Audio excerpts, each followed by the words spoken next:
y'omugusi.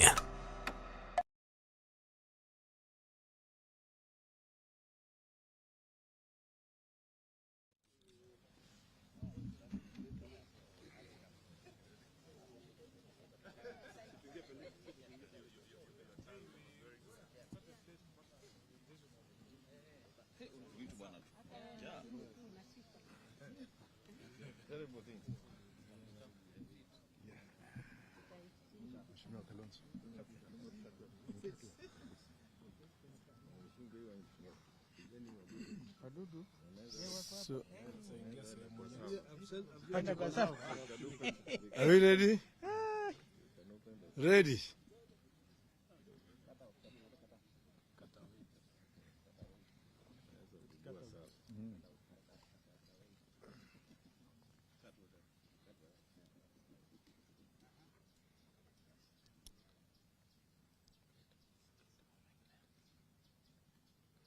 Felix, you give a signal.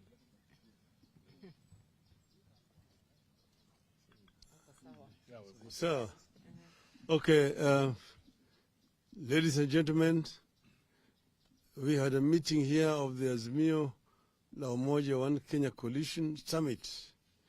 We have deliberated on a number of pertinent issues.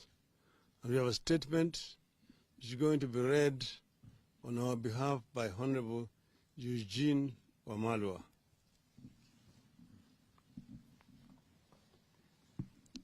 Thank you very much, Your Excellency.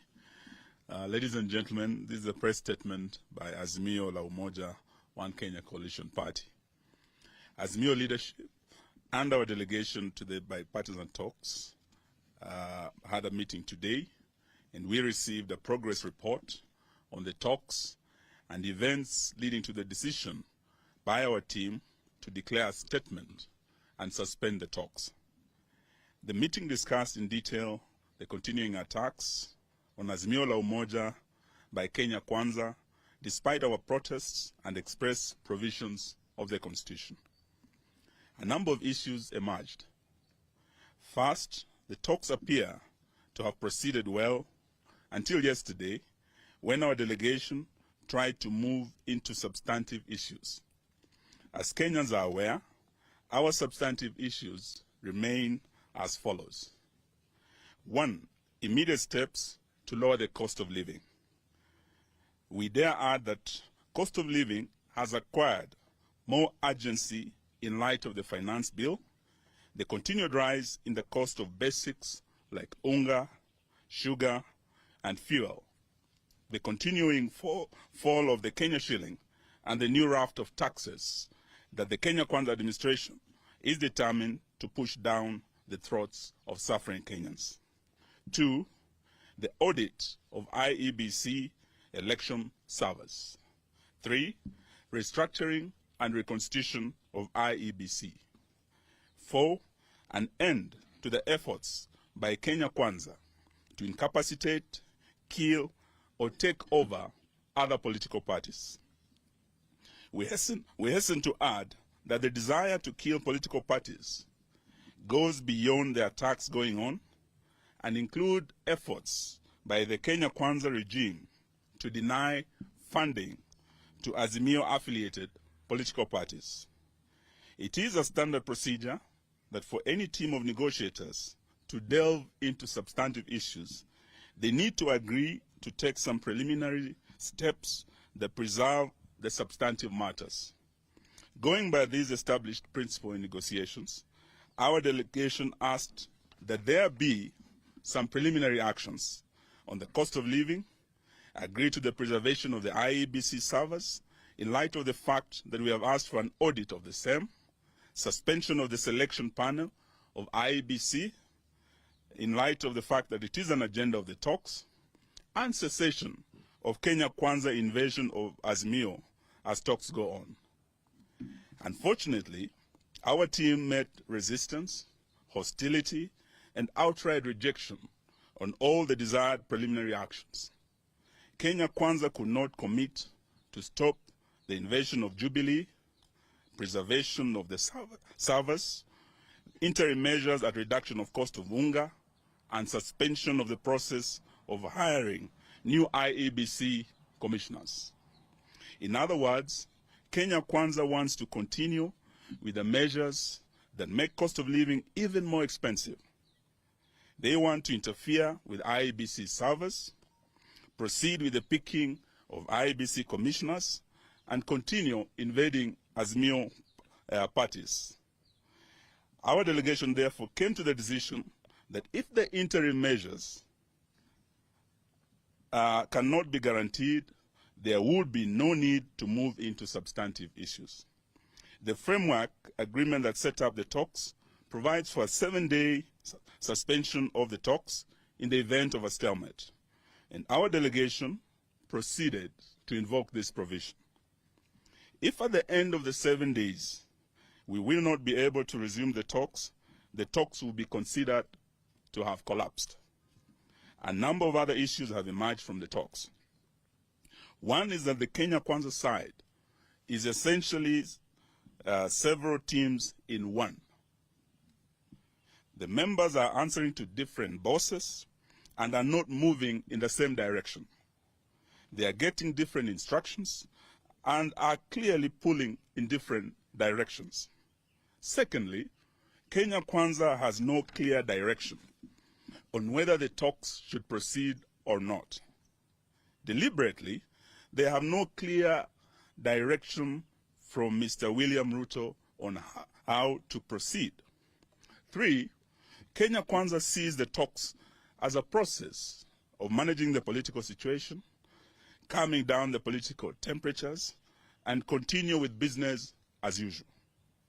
4th, the destabilization of the Jubilee Party is a do-or-die agenda, sponsored by the highest level of Kenya Kwanza leadership, whose aim is to ensure Kenya Kwanza obtains a super majority in parliament and amends the constitution, removes presidential term limits, abolishes devolution, and removes the independence of constitutional commissions and place them as part of the presidency. Kenya Kwanza also wants to remove the necessity of parliament approving every tax measures and wants to give the president power to impose some taxes without always having to go through the finance bill for every increase. In light of the above, we state as follows. 1, we endorse the decision by our delegation to walk out of the talks. Until Kenya Kwanza agrees to deal with the interim issues raised by the team, the talks will remain suspended. 2, the issue of opening the servers, cost of living, cessation of attacks on Jubilee and other political parties are not negotiable. 3, we recognize the resolutions of our affiliate party, Jubilee, reached at the party's Special National Delegates Convention, including the change of leadership, which must be taken as final. We demand that these resolutions be respected and enforced by the Office of the Registrar of Political Parties. 4, Kenya Kwanza must make no mistake that Azimio will do everything possible to protect its affiliate parties from these heinous attacks. We ask all Kenyans to join us in protecting multi-party democracy, for which many Kenyans lost their lives. 5, all Jubilee Party members of Parliament who have crossed the floor and joined Kenya Kwanza must go for by-elections. Those who hold their positions by virtue of their nomination by Azimio must have their nominations revoked. The Registrar of Political Parties, Mrs. Anne Deritu, must leave office in view of clear manifestations that she has been co-opted into partisan and illegal schemes by Kenya Kwanza to cripple instead of protecting political parties. Anne Deritu no longer enjoys the confidence of her clans, who are political parties, and whom by her mandate she is supposed to strengthen, not to weaken as she is doing. The meeting resolved and has given authority to our team in the bipartisan talks to issue a notice of dissolution of the talks in the event that Kenya Kwanza will not publicly accede to the interim measures within 6 days, in line with the provisions of the framework agreement. This notice ends on Tuesday next week. Thereafter, the Azimio coalition will communicate our next course of action at our PG next week on Tuesday. Thank you, ladies and gentlemen. Yes, then this Friday, the Azimio leadership has been invited by the leader of the Wiper Democratic Movement, His Excellency Stephen Kalonzo Musyoka, to a meeting in Yatta. So we will start on Friday in Ukambani, where we'll gather as the Azimio family, and we want to thank His Excellency for hosting us. Then on Tuesday again, we will meet and make a major statement. Thank you, ladies and gentlemen.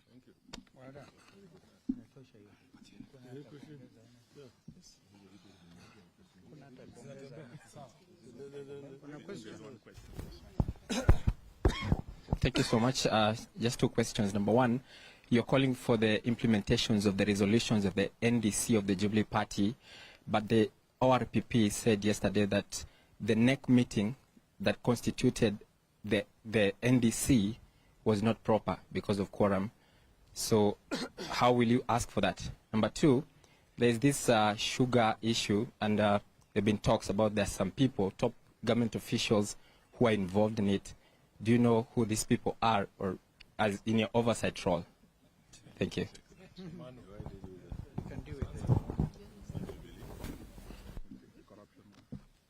Thank you. I think it is important to let the public know that the special delegates, special national delegates conference that we had at Gong Race Course on Monday, the 22nd, was convened by the party leader, His Excellency Uhuru Muigai Kenyatta.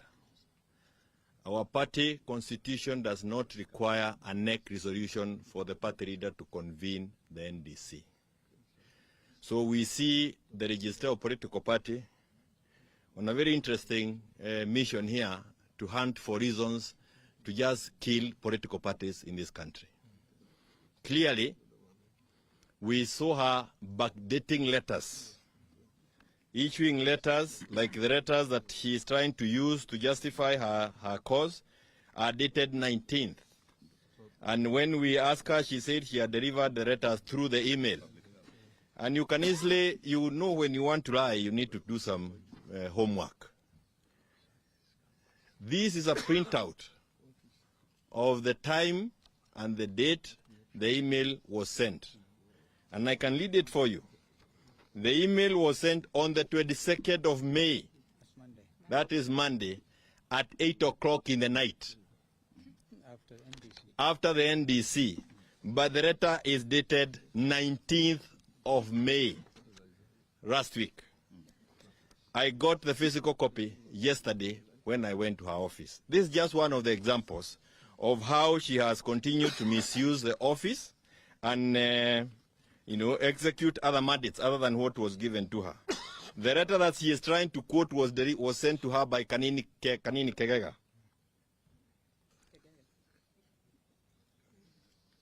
And Kanini has is a stranger to the whole of this thing as an acting SG.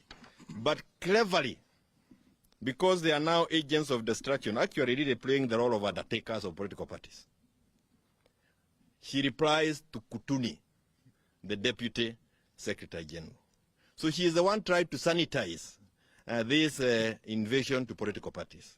And I agree and want to say that if we do not rise up as Kenyans, this may be the end of even new people coming to cover an alternative view to that of a government. It took the rights of people for you to be there listening to us as a voice of the voiceless. Remind them the court stayed. And again, the court stayed any attempt to stop the NDC, and the order was served on the registrar in good time. By the way, the order was served on her physically before she even acted on the letters that she is purporting to do. falsifying government documents is a criminal offense. And this lady is clearly guilty of criminal offense. She has continued to falsify those documents, and that is what has sustained this unnecessary coup attempt that you see that have become part of our entertainment every day. I thank you. The issue of sugar? Thank you very much. I've been asked to respond to the issue of sugar and other scandals. As you know, during our campaigns, we did warn Kenyans that our opponents have a history, and their history is known right from the YK92 days. The days of corruption and mega scandals are back in Kenya. And we started with the fertilizer scandal. We now have the poison sugar scandal. We have the nets, mosquito nets, KEMSA. And we have the tractors from Belarus. That is another scandal in the making in the transport sector.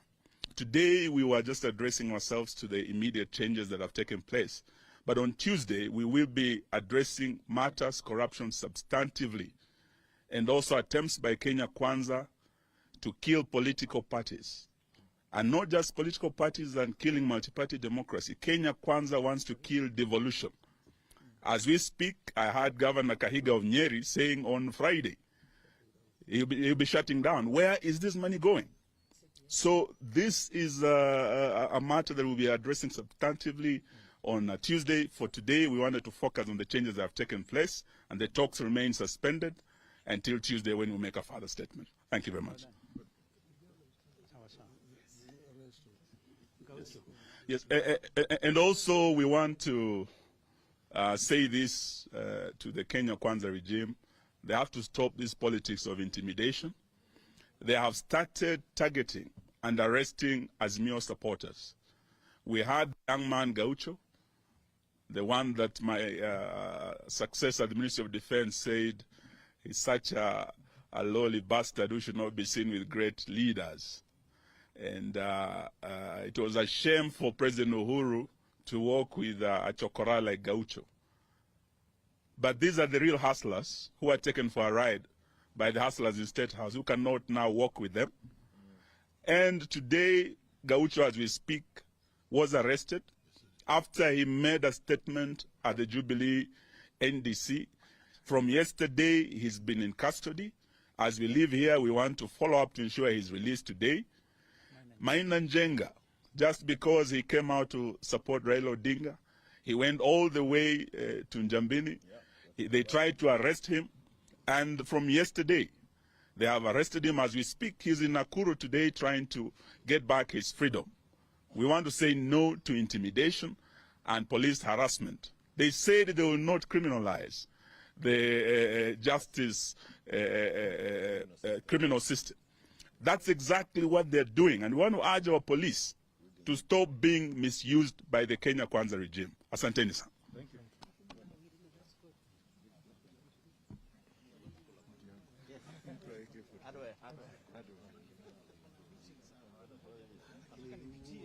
Kutoka hapo hivi na